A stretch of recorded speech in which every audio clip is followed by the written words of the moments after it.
Hey guys, welcome back to my channel. My name is Kim. So today I'm going to be talking about some books that I used to absolutely love but cannot remember anything about.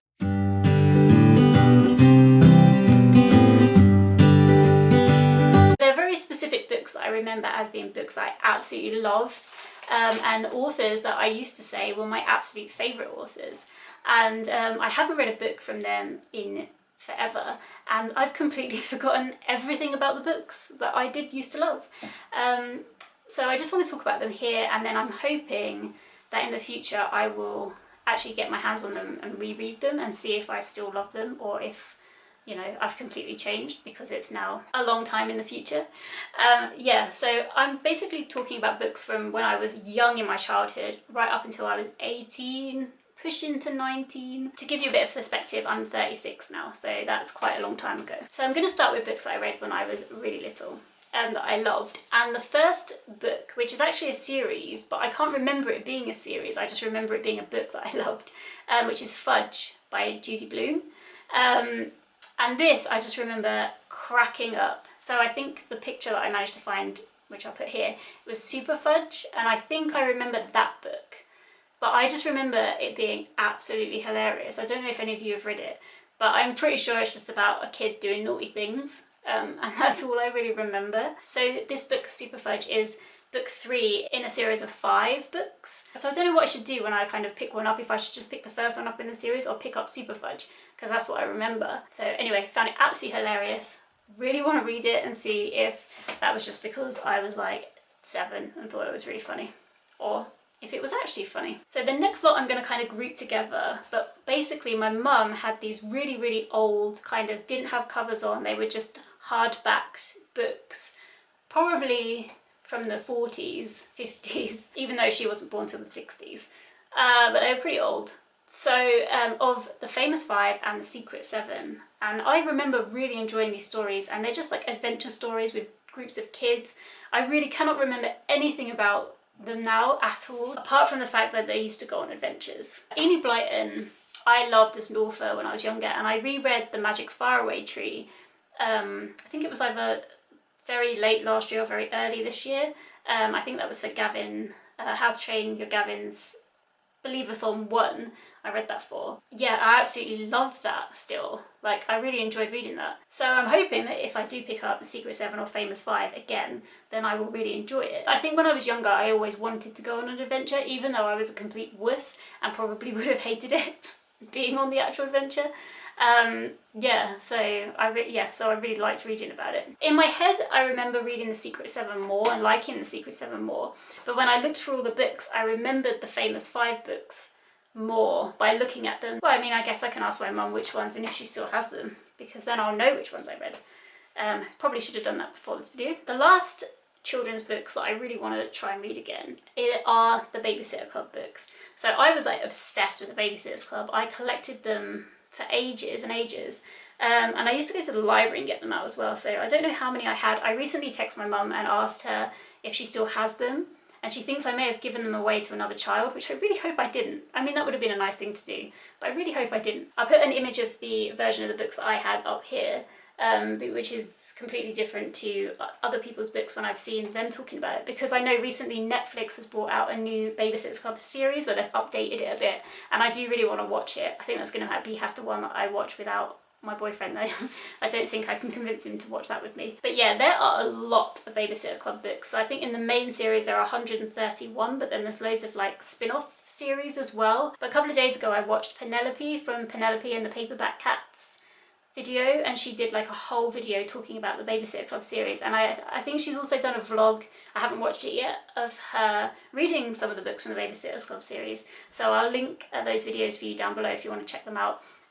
What I remember most about the Babysitters Club is their business. So they, if you don't know, they were a group of girls who decided to set up a club where they all used to go to one of their bedrooms, and they used to just sit by the old style telephone and wait for parents to call, and they'd book in babysitting times and who was going to babysit when and who was going to do what. And there was a treasurer, someone who kept the diary, and they were all very organised. And I think that's what really appealed to me. Like, I really liked the idea of running a business.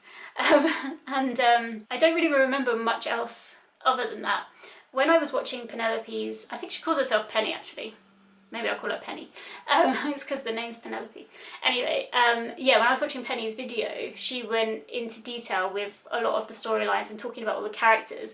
And things did spark memories in my brain, but I still didn't totally remember, which is baffling because obviously, you know, I read them for years and years. Anyway, so I'd love to pick up like a couple of those and see if memories come flooding back.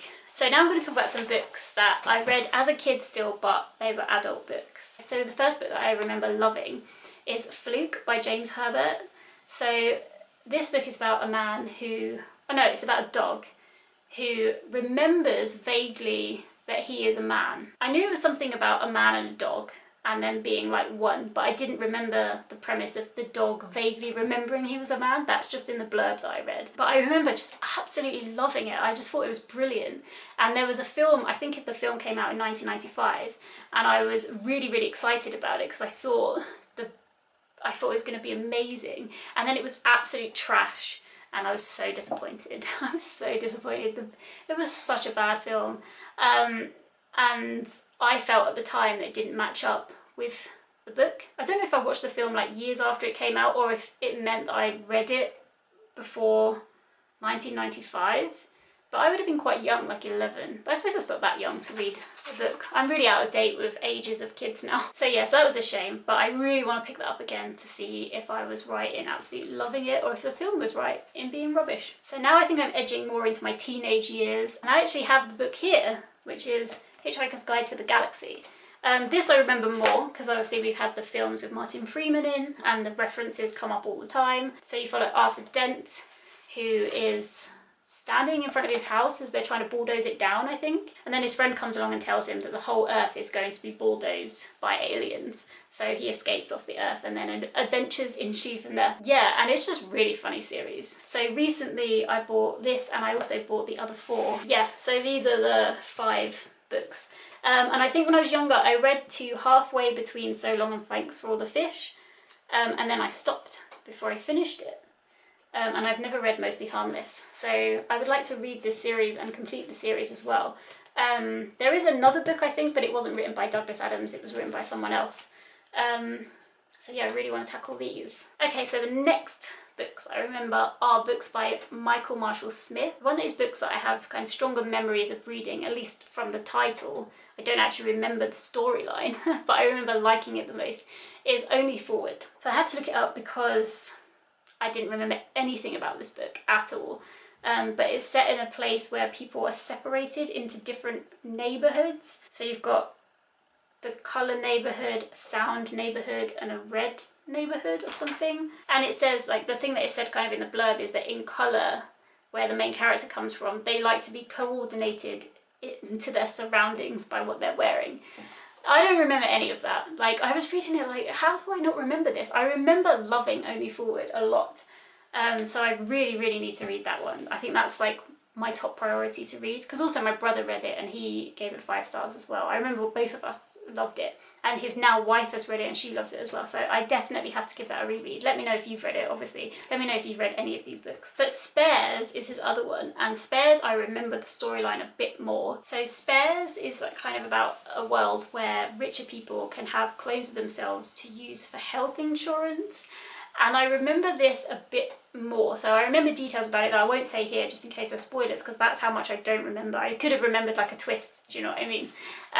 So I won't tell you the details I remember now. But I remember that book more than Only Forward, even though in my head it was the other way around. He has got other books as well, so if I reread these and love them, then I will read his other books too. Finally, I'm going to talk about Irvine Welsh. So Irvine Welsh wrote Trainspotting, and his books are mainly written, he's a Scottish author, and his books are mainly written in the, what's it called when you write phonetically? So they're written as if a Scottish person is talking, so in their Scottish accent.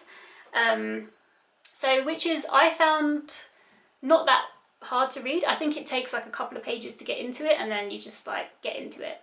And I remember when I was younger, I read, I think it was, well, in my head it was 8 books in a row, but I think when I was looking it up it was either 6 or 7 of the books I read one after the other when I was about 18.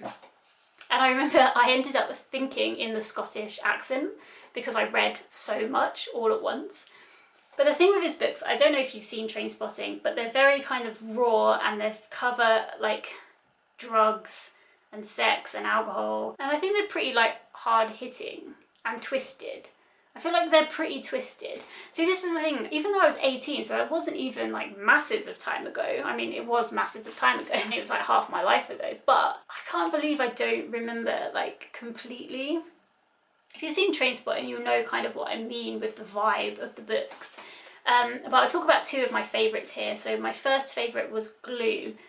I really, really loved that. And when I looked it up, it said that it followed the characters from Trainspotting, but previous. But I don't know if it did, or if it followed just family members of theirs. I can't remember. I need to read these books again. The second one I'm going to talk about, which I think for years and years and years I said was my favourite book, and I used to say that Irvine Welsh was my favourite author. If anybody asked me, Irvine Welsh, I love that guy. He's great. And The Marable Stalk Nightmares follows a guy who is in a coma. You get snippets of his real life, so you get, I don't know if you get people coming in to visit him and talking to him, and you get flashbacks of his actual life and the events that happened, and then you also are in his nightmare going on in his head where he's trying to hunt the Marable Stork. Yeah, and I just absolutely loved it. Like, I felt like he played around with the text on the page. This is the one thing that I remember about Irvine Welsh.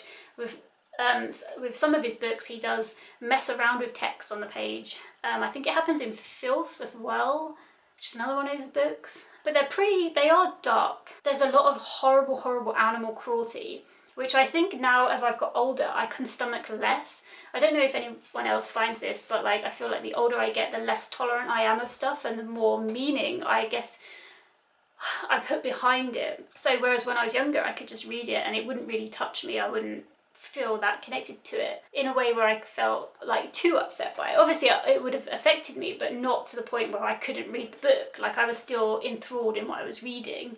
But then I picked up one of his other books that came out at the time where I was saying he was my favourite author. I think it was the one about the chefs. I'll put it here which one I picked up. And I couldn't read it. I was just like, this is just awful. I don't want to read about violence. I don't want to read about any of this. So yeah, this is a weird one. I do definitely want to reread The Marable Stalk Nightmares because I loved it. Glue, I don't know if I will absolutely reread that, but I remember loving that book as well, and following the kids' lives and stuff. We'll see. Okay guys, so that was my little trip down memory lane without any of the memories. So let me know if you've read any of those books, and if you think that I should definitely pick any of them up before any of the others. And yeah, I'm gonna hopefully read them again and see how I feel about them. Thank you so much for watching. Sorry, this was a bit of a really stupid video because I haven't got anything to say on any of the books. But yeah, I hope you enjoyed it anyway, and I will see you in the next one. Take care guys, bye.